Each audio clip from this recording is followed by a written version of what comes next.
Hello and welcome to a little bit of an impromptu Royals Rundown podcast. I am Jake Milham, and joining me tonight is Kevin O'Brien, the Royals reporter. Kevin, how are you doing today? I'm doing okay. I mean, I know it's May, so as somebody who's in education, May is always nice because that means summer is on the horizon. Um, Means we're a month into baseball. Hasn't been a great month for the Royals, but we have baseball. And 2 months ago, we weren't sure we're going to have that. So I'm definitely at least happy we got baseball, even if it's not the best right now. That is true. Something is better than nothing, right? Yep, exactly. That's how I view it. But I know some people on Twitter and social media might feel differently. So. Well, and that's kind of why we're sitting here tonight. The Royals are in the midst of another skid right now. Things ain't looking too good out there on the diamond. Zach Greinke pitched a brilliant game today, and it was just a great defensive game overall against the Cardinals today. But they still lost 1-0 this afternoon, and that has got to be frustrating. And I know the final image of Hunter Dozier check swinging a pitch in the dirt doesn't help the optics at all right now. So my question for you, Kevin, is you and a few other people out there in the Royals social media sphere are continuing to try, and I don't want to say preach, but remind people of some of the positives of this team. And I just want to ask, why do you keep that positive mindset about this team? Well, I think it's two reasons. One, we're a month into the season. It's a 162 game season. It's not an 81 game season or a 16 game season. I think some people are still in Chiefs fan mode or Kansas Jayhawks fan mode. And it's like, you can't judge a season fully by 20 games. I mean, just look at last year where the Royals were in first place in the Central at the end of April. And, then it was a different story come June and July. So, do we wish this team had a hot start? Of course, but they didn't. And, at the end of the day, it's like there's still 5 more months of play left. And I think also the big thing, too, is like what we're seeing for the Royals now, roster wise, this isn't going to be the final team come September. This is probably not going to be the final team come July. And I know sometimes we're frustrated. We want to see maybe certain Royals hitters or pitchers out of there sooner than later. But the fact of the matter is we're going to see some reinforcements come. We're going to see some of the younger guys come in. And then I think that's what we should be really looking forward to.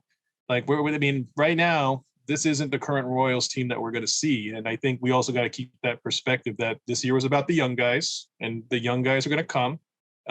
They're not going to come right away, but I think we should just keep paying attention to them, especially hoping that they develop in Omaha, because we want them to be ready and to go, because they're going to go through their struggles. But that's how I view it too. I just don't think like this Royals team is not going to be built around Carlos Santana and Zach Greinke in the long term. It's not. But I think there's some. But I think once in a couple months, we'll start to see what the real Royals will look like in the future.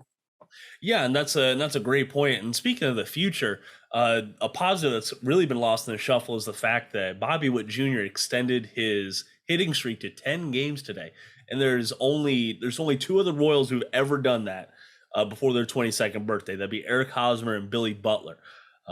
Now, I'm not saying like that's the bar that we want Bobby Witt Jr. to settle at as Billy Butler, but I think it's a great benchmark, and I think people should be a little bit more celebrating that, especially after his rough start. He had a pretty rough start to the season, but he's really turned it around, man. What do you think? I kind of saw this coming just because Bobby Witt's hitting approach is very free swinging. I think whenever you have a free swinging guy like that, there's going to be an adjustment period where they're going to look really bad. And we saw that at points. But he's made a lot of adjustments. I think he's focusing on hitting for contact now more than hitting for power. And I think that now that he's gotten comfortable hitting for contact, I think in the next few weeks, we're going to see him really groove into his power. I really see him like going on a super run, kind of similar to what like Salvi did when he got like his huge power run. And we're just going to see like a lot of bombs, a lot of doubles, triples. Because I think right now he's just like, I'm just trying to time guys. I'm just trying to make contact, and it's paying off for him. But Witt's defense has been superb. I really do believe he's Gold Glove caliber at the hot corner. And we also got to remember that Bobby Witt Jr. only has one full minor league season under his belt. So there was going to be a learning curve at that time. So the fact that he's still up there, the fact that the Royals are still giving him at bats and not yo-yoing him from AAA to the majors, I think has been a real positive sign. And the fact that he's going through this hit streak has been another positive sign too. And you're right, I think it's getting lost. Who cares if Carlos Santana is doing poorly? Like, who cares if you know, Edward Olivares is not getting all the playing time? I'm not saying that those things aren't important, but we really got to say what's the future here. Bobby Witt Jr. is the future. He's doing better. That's, to me, is a silver lining that we're not focusing on enough. Yeah, that is a great point. And another silver lining of the, I'm not celebrating Cam Gallagher's injury at all. I really hope that it's nothing too serious and that he does recover from it in a timely manner. But on the flip side of said injury, MJ Melendez got called up. He finally got his call to the show. And I think there's a good chance that we see him, at least debut in this little 10-day stint. We have 2 more games against the Cardinals this week, and then we go into 2 back-to-back series of pretty weak opponents, the Baltimore Orioles and the Texas Rangers.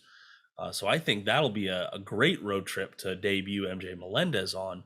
Are you seeing that, or do you think he's just going to ride the bench for his time here? I think there's concerns with Salvi behind the plate. I really do. And you've kind of seen what the games that Salvi has done the best at the plate, like offensively, has been a DH. Yeah. And I love Salvi, but I feel like the last couple of years he's no longer the Gold Glove guy that he is. He just moves slower. He's packed so much weight. He doesn't really do well in the modern framing game.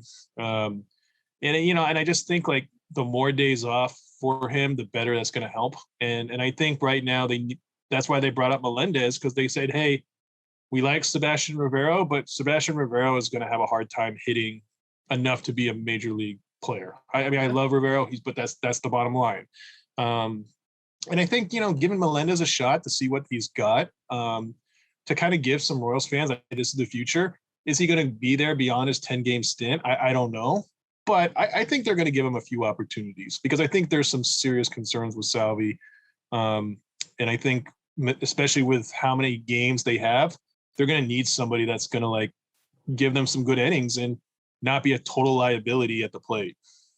Yeah, that's a great point. And, Cam Gallagher's been solid this season so far for a backup, but he is solid for a backup, and he's not really factoring into the future Royals plans right now. So, with the team sliding a little bit, I'm all for getting those young guys up right now, just seeing what they could do on a short time frame. And hey, man, it's, at the end of the day, the Royals are only 2.5 games back from second place in the AL Central. It is a pretty... Now, I'm not saying the AL Central is a great bar. There's only one team above 500, but we're not that far behind the peers in our division. And that's, at the end of the day, that's who you face the most as a team. So I think there are some good possibilities for the Royals rebounding quickly. Now, I do want to get your perspective. Let's go. So I'm going to go the next 11 games. I know that's actually really far out given the dates, but we got 2 against St. Louis and then 3 series on the road against Baltimore, Texas, and Colorado. Now, do you think the Royals at least go 500 in those 11 games? I do, and maybe this is me just being the optimistic Royals fan who's never ending, but a lot of people, we played a lot of games at home. And April is cruel to hitters in April. Kauffman is a cruel stadium to play in for hitters, especially with the weather being bad, especially with the big dimensions. Now we're going to be going to Camden, which is a hitter's park. We're going to be going to Coors, which we all know is going to carry. Yeah. I know Globe Life is a little bit more of a pitcher's park, but I don't like the Rangers pitching staff. And again, key point, just because you're spending money doesn't automatically make a winner. Let's look at Texas, for example, spending for Seager and Simeon and John Gray and all these Royals fans saying, why didn't we get those guys? Well, they haven't done anything because they're still in last place. So obviously they didn't do much. So I think they got a chance at 500. Colorado's the series that I worry about, because that lineup is good. They have Yep. so many good hitters there. I think their pitch. I just think Colorado is one of the most underrated teams this baseball season. I know their owner got so much heat because of his role in the lockout, but Hmm. boy, they're like a fun team and they're really built well. So that's the series I worry about the most. Um, but I think if they can, hold water against Colorado, and I think they got 2 games against St. Louis. St. Louis has really not looked that much better than the Royals in the series. Yes, they teed off on Lynch, but I thought today the Royals had their chances to win, and so I think they could split that. And and I think against Texas and Baltimore, they really need to take advantage. Okay. Well, I like to hear that. I like to hear that. And hey, you know what? Let's bring up another positive. Zach Greinke has been everything he was advertised to be and more in his return to Kansas City. Now, for I hate to say it, but for older Royals fans, the Royals fans who remember the first Greinke stint are older now.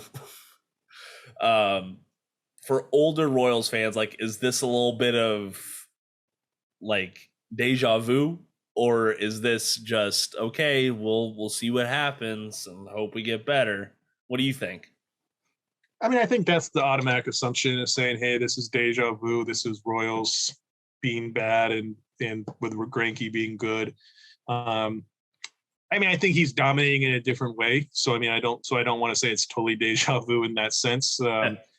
But I think I do think it's the Royals have always had stretches like this where they've had good pitchers. Like, I mean, you could point to moments in 2013 and 2014 when Shields was dealing and the Royals weren't doing much, and um, you have guys like Gilmesh too doing well and not doing much. And so, I mean, I think there is some of that, and I think you're going to have some of those like bad flashbacks. Mhm. But like you said, I mean, Greinke's lived up to what he's being paid to, and Brad Keller's been good, and Daniel Lynch has been good. I mean, they've had 3 good starters this year. That wasn't the case last year. Like last year in the first month, I really don't know who was really a great starter because everybody was getting blown up, and so that's another positive. It's like we're having 3 good starters. They'll find somebody for those fourth and fifth spots, whether Bubich turns it around. I'm really interested. He tends to be a guy whose velocity goes up as the season builds up. Like if you look at his fastball velocity in September last year, it was a lot different than his fastball velocity in April. And um, can this AAA stint be good for Singer? Um, and Hernandez. I don't know about Hernandez, but then just because he's still having those lack of K's problems. But John Heasley's doing well. What if John Heasley can come in and give some good innings, and don't sleep on Ronald Bolaños too. Yeah. He's been looking good. He might be like an opener type, but I mean they have some decent arms, and so it's not as bad as I think people are making it out to be. We look at those 10-run games like the 12-2 and the 19-7. We automatically think, oh, this pitching sucks, but Yeah. there has been some good performances there, and I think that's something to keep in mind. I think it's going to help us, especially in this next series. Okay. Kevin, as we close it out here, if you had to give a 1 minute pitch to some really beleaguered Royals fans out there, what would you say? I would just say it's just like remember last April. Like last April, we thought this was going to be our first place team, and didn't turn out that way. I think, like you said earlier, this is not a great Central Division. It's not like we're getting hurt by injuries like the other teams. It's not like we invested a bunch of money like the other teams. Like think about Detroit, who spent all that money on Javier Baez and Eduardo Rodriguez, and they're tied for last with us. And so I think this is a really easy division to bounce back in. It's not like we're in the NL Central like the Reds, who season feels done. Yeah. And like I said, I just think there's more on the horizon. I think there's more players on the horizon. They're going to be up soon. They won't be up in a week. They won't be up in 2 weeks, but they'll be up before we know it. And I think once they get up, there'll be something to be really excited and rejuvenated about with this team. All right. Well, some good words of wisdom from Kevin O'Brien tonight. Kevin, as we close it out, where can folks? So, you've been putting out some pretty good work as always over on their website. Where can folks read your work at? They can read it at royalsreporter.com. So we're at just like that, royalsreporter.com, and find me at Twitter at royalreportkev. And you can also find me on Pitcher List. I write the weekly Batters Box column for those that are into fantasy baseball, especially trying to find hitters, whether on waiver or just in general. So I write that column every Sunday, and that's at pitcherlist.com. So those are some places where you can find my work. I'm with school wrapping up. I hope to have more freedom at the end of May to write than right now. Yeah. But that's where people can find me if they want to read some more about the Royals or just baseball in general. All righty, Kevin. Well, hey, thank you very much. The end of the school year cannot come soon enough. I know you're feeling it, and I'm always ready to read more of your takes, no matter who it's about. Well, thanks. I appreciate it, Jake, and thanks for having me on.